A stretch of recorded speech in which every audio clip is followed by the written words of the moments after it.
So check this out. I'm gonna come at you with some real talk. This ain't no Wendy Williams shit. This is real shit. We ain't gonna sit up here and talk about who's cooking what recipe. This is some real life shit that affects our society. And so sit back. This is gonna be part one of what will be a regular broadcasting.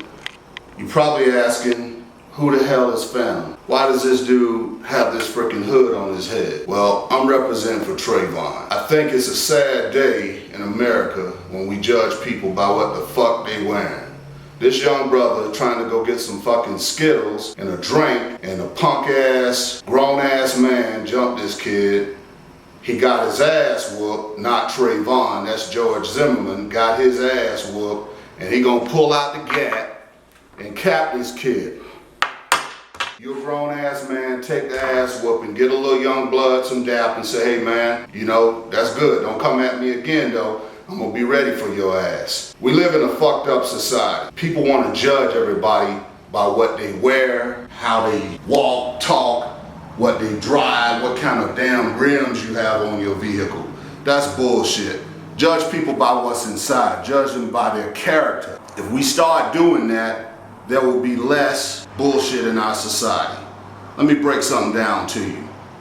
My approach to this whole issue and what I do, I'm a businessman, but I'm gonna put a spin on this just so you can understand when you look at someone, you don't know by that outside cover who they are.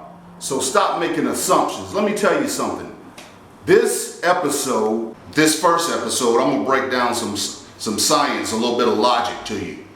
What I consider myself to be is not a philosopher or a comedian. I'm gonna give you a new word, and I've already penned this shit so nobody don't try to take it and run with it, cause I will jack your ass for my loot. Just like Jay-Z jacked me, I'm getting 7 times royalties on your ass. So you need to understand, don't even think about it. You know what happened with Cassidy. That's why that cat ain't around no more. You remember that shit? I'm a hustler, hustler. Jay-Z told him, went to the studio, I'm gonna get mine. I want 7 times on your ass. So that's exactly what's gonna happen here. But philosopher, comedian, mine is philosopher. P-H-I-L-L-A-U-G-H-A-P-H-E-R, philosopher. That's what the hell I am. Combining comedians, funk to it, and some logic. So let me break something down. So I'm in the casino, I'm playing slots. Tell me why in the hell does this white woman sitting beside me on a machine playing quarters, I'm playing dollars. I got 3 machines on the line. All my machines have $1,500, $1,000, $800. So I got $3,300 in between these 3 machines, and she's over playing her quarters, and for what reason does she think that I want something that she has? I go to the next machine beside her, and she moves her purse, takes the purse, sticks it under her ass in her chair, and secures her purse. That's fucked up. We need to stop judging one another. I don't want your little quarters, lady. It reminds me of when Michael Jordan and Eddie Murphy in Arsenio Hall were in the elevator at this one casino, and this lady, old lady, of course, white lady, saw these 3 big ass brothers standing in this elevator, and she dropped all her coins and was scared shitless because she thought these brothers were trying to jack her.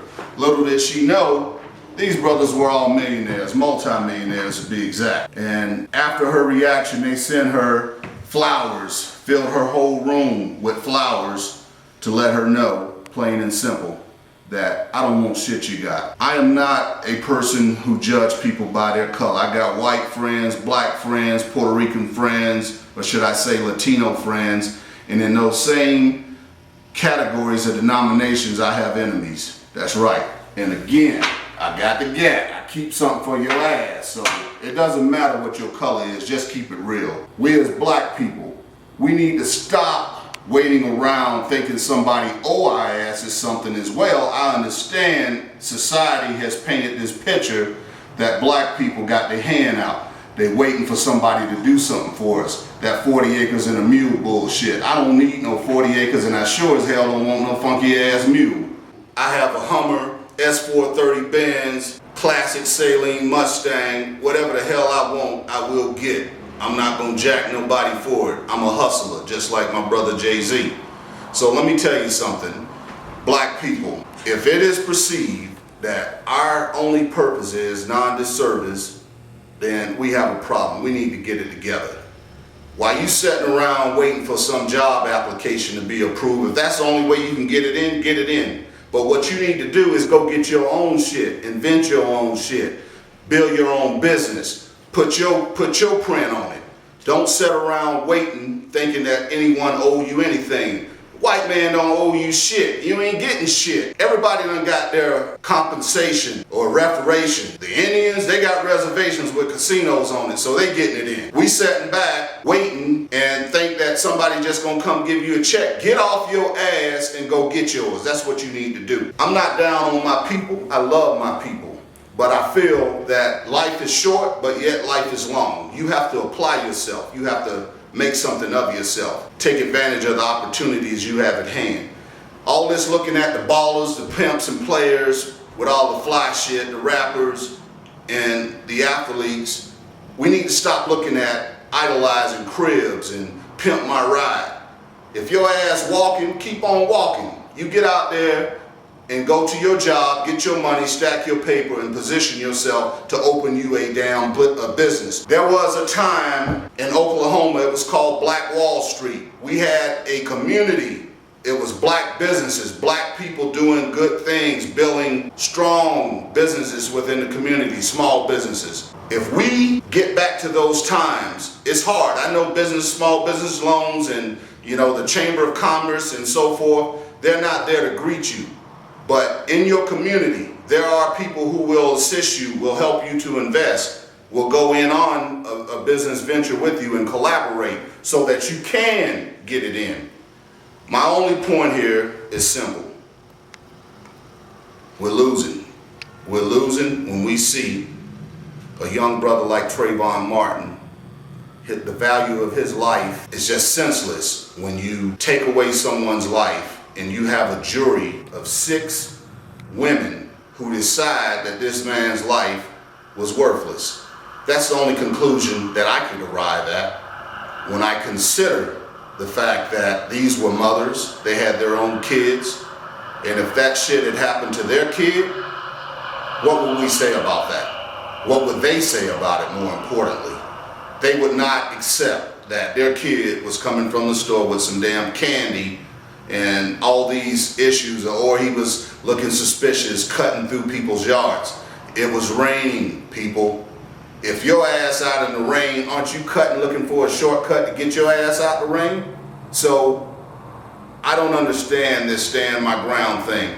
Florida is my home, but I will tell you, people in Florida, stop spending your money in these stores. The only way you get people's attention is hit their ass where it hurt. Hit them economically. Don't spend your money. If you think people are gonna listen to you when you're still going in the store the next day buying stuff, then you are sadly mistaken. You wanna make a point, hold back on your dollars and people will start to listen. That's all that anybody understands is economics. So let's move on. I'm gonna talk to you about a couple other things here and then we're gonna terminate this little episode, this initial episode. There is no right way or wrong way to approach some of the issues that we see in our society, the homeless. It's just, we are a country of great opportunity. And it's sad the way we treat one another. It's sad the way we value or devalue